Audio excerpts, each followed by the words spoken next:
segala bentuk bahaya itu wajib dihilangkan.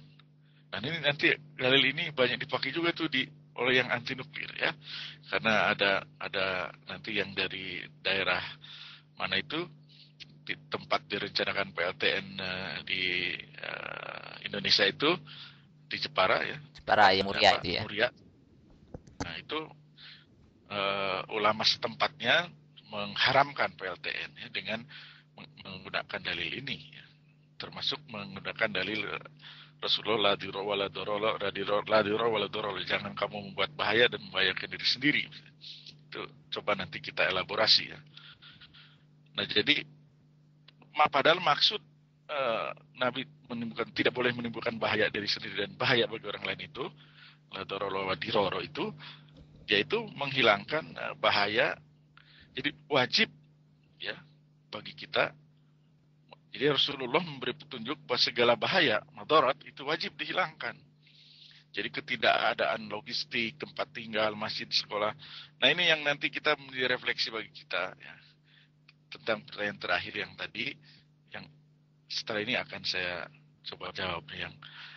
Jadi yang bagi Muslim ya kita musibah, walaupun sekarang kita bicara musibah Jepang kan ada sebagian juga rekan-rekan kita yang terkena dan juga mereka Muslim ya, tentu berupaya berdoa dan berzikir dan tentu bertaubat ya, supaya dijauhkan dari bencana. Dan saat kita kena bencana, Rasulullah mengajarkan satu doa ya, saat kita kena musibah Rasulullah mengajarkan satu doa. Dan itu bisa kita lihat di hadis riwayat Muslim yang mengatakan, beliau mengatakan doanya itu adalah Allahumma jurni fi musibati wahluf li khairan minha. Ya Allah ya, berilah pahala dalam musibahku ini. Allahumma jurni fi musibati wahluf li khairan minha, dan berilah ganti bagiku yang lebih baik darinya. Itu doa yang diajarkan Rasulullah tatkala kita terkena musibah ya. Allahumma jurni fi musibati wahluf li khairin minha. Nah, terkait dengan beberapa pertanyaan tadi ya, saya coba tanggapi ya. Tolong diingatkan kalau ada yang terlewat tanggapan tadi tentang nuklir ini ya. Mungkin sebagian rakyat Indonesia tidak tahu ya, Mas Debi nanti silahkan konfirmasi ya, bahwa di Indonesia itu kita sudah punya 3 reaktor nuklir ya. Ini yang kadang-kadang orang Indonesia tidak tahu atau lupa ya, atau memang baru peduli kalau ada kecelakaan, dan itu berdiri sudah lama ya. Jadi ada yang di Bandung ya, Trigamak 2 itu kalau tidak salah tahun 65 ya, 10 tahun sebelum saya lahir sudah ada ya. Juga di Pasar Jumat di Jakarta tahun 66 ya. Dan di Gama itu ya. Terus kalau tidak salah di Serpong ada juga ya reaktor serbaguna itu tahun 87 dibangun. Ya, jadi di kita itu sudah ada reaktor. Ya walaupun skalanya kecil, sama sekali tidak ada itu salah. Ada, sudah ada ya. Dan itu sudah sejak lama dan ternyata aman, tidak ada apa-apa. Kalau yang di Serpong itu ada masalah, yang nyampe juga ke Bogor ya, karena di Gunung Putri Serpong itu dekat Bogor. Jadi kadang-kadang ini masyarakat tidak tahu. Ya. Saya bukan ahli nuklir nanti Mas Dewi, cuma saya ingin memberikan fakta-fakta ya, terkait sikap kita sebagai intelektual ya, apalagi Muslim itu menghadapi fakta ya, bahwa masalah ini nanti dari katakanlah sudut pandang agama yang berbeda-beda juga ya, itu nanti coba saya juga tanggapi ya. Kalau ini dari saya bicara fakta juga yang mungkin tadi sedikit terlewat katakanlah oleh ahli nuklir kita ini. Nah, termasuk yang menarik, saya tidak tahu apakah Mas Farid dan Mas Debi sudah membaca tentang pemikiran ulang tentang nuklir dari salah satu pendiri Greenpeace yang namanya Patrick Moore. Ya.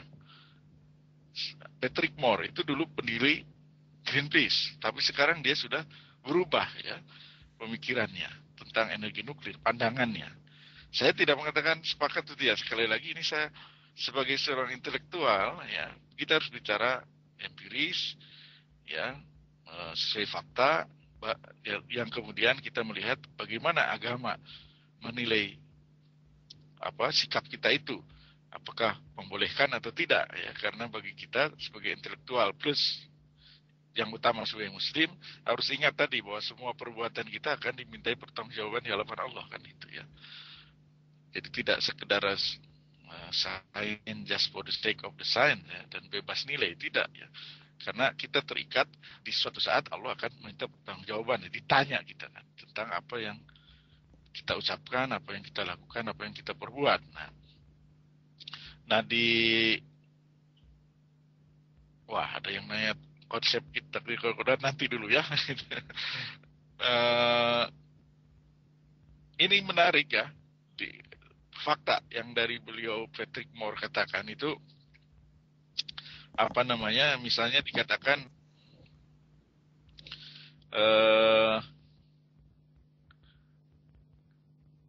saya jadi membaca ini dulu sepotong-potong ya, sebentar.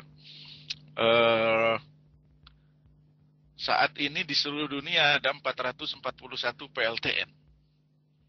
Ya. 441 PLTN. Dan menurut hitungan Patrick Moore itu sudah menghindari emisi 3 miliar ton CO2 per tahun. Itu setara dengan gas buang berasal dari 428 juta mobil. Ya. Kita tahu bagaimana batu bara menghasilkan CO2 ya. Sekarang pembakaran CO2 pembakaran batu bara di dunia katanya sudah menciptakan 9 miliar ton CO2 per tahun. Silahkan, saya kurang tahu data yang sebenarnya ya, bagaimana, tapi kira-kira seperti itu ya. Nah, di Amerika itu terdapat 103 reaktor nuklir ya, yang mensuplai 20% kebutuhan listriknya. Dan mantapnya penduduk yang ada dalam radius 10 kilo dari PLTN di Amerika itu tingkat persetujuannya begitu tinggi ya, terhadap PLTN itu. Dan kita belum pernah dengar selain kasus di 3 Mile Island itu ya. Nah, ada pendapat juga dari pendeta Kristen tentang nuklir ini, tapi saya kira itu sama dengan dalam Islam, selalu ada pro kontra ya. Nah, yang menarik juga menurut pendapat dia ya, Patrick Moore ini salah satu pendiri Ya, ini Pak Epi, mohon maaf ini saya potong. Ini ya, halo. Ya. Oke, ini mohon maaf ini terlalu detail dan terlalu ini ya. Mungkin coba saya arahkan ini tadi ya, bahwa memang ada dari beberapa diskusi kita tadi itu terkait dengan kondisi Jepang yang mungkin terkait dengan kok nampak begitu tangguh begitu tadi itu, mungkin kalau dari pandangan Pak Epi sendiri itu seperti apa gitu. Misalkan kali terlalu detail terkait dengan beberapa reaktor di bisa tadi ya. Mengintir Patrick Moore itu menjawab tadi kan, Mas Farid bilang ada sekelompok mahasiswa Indonesia juga yang atas nama lingkungan menentang ini. Tapi ternyata sekarang di antara para green gitu, bahkan pendiri Greenpeace itu sudah punya pandangan berbeda gitu. Bahkan dia katakan ada yang itu atau bahasa Indonesia atau siapa saya kurang tahu tadi ya. Saya cuma ingin menyampaikan di kelompok yang dulunya menentang pun ya sekarang ada yang berbalik, dan itu bahkan pendiri Greenpeace. Mungkin juga perlu dicermati nih Mas sekarang yang pendukung green tadi yang akan mendiskusikan ini nanti mungkin. Iya. Nanti Pak Epi saya undang ya Pak ya. Nanti Pak Epi kami undang. Jangan. Saya tahu cuma susu. Enggak, yang lucu ini dia bilang orang yang dibunuh karena parang ya oleh konflik kesukuan dan seluruh dunia itu lebih banyak daripada nuklir gitu. Kenapa orang tidak ada yang melarang parang katanya sampai dia ngomong begitu. Gitu. Ya ini silakan ya, saya bukan ahlinya sekali lagi, tapi saya sepakat bahwa, nah dari pandangan agama ya kalau menurut saya namanya resiko itu selalu ada dalam apapun. Ya seperti tadi kan akhirnya kita akan berdebat kalau masalah korban, bahaya, risiko itu akan berdebat seperti tadi. Orang banyak lebih dibunuh sama barang sama dengan kasus, maaf ini rada melenceng tapi sama. Ya, terbunuh oleh flu burung berapa sih? Di Indonesia 140-an plus di dunia lain 170 orang seluruh dunia. Oleh batuk, oleh influenza apa biasa lebih banyak ya, bahkan oleh TBC lebih banyak. Tapi mengapa menjadi isu yang besar kan? Nanti terjebaknya seperti itu. Makanya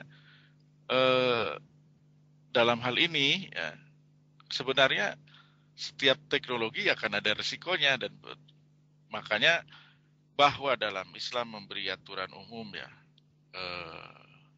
Yang jelas pertama begini. Dalam Islam pemimpin itu harus politik dalam Islam dikatakan sebagai ri'ayatus su'unil ummah, memelihara urusan umat. Jadi pemimpin itu wajib memenuhi kebutuhan umat semuanya, ya baik yang kebutuhan primer, hajatul asasiyah, ataupun kebutuhan yang sekunder, bahkan tersier. Yang paling penting tentu primer. Nah, energi ini termasuk yang primer, ya kan, karena menyangkut ke segala bidang. Nah, kemudian ada nuklir. Apakah energi nuklir ini sudah masuk kebutuhan primer atau sekunder? Katanya. Hajatul uduk. Karena ada tesis. Nah, ada tesis ini.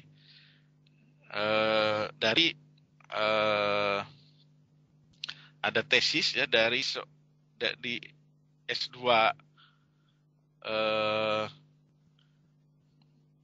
maaf sebentar saja.